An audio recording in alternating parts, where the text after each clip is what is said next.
The challenges facing teachers today who are working with children with disabilities is big.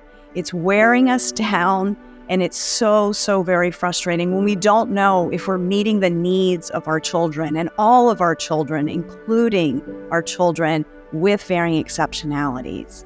There are tools, there are solutions that have been proven to be effective, and conscious discipline has and addresses all of those needs, the needs of all of our children, building social skills, building executive function, and helping all of our children be a part of this amazing school family, no matter what. I cannot wait to see you at this 2-day event.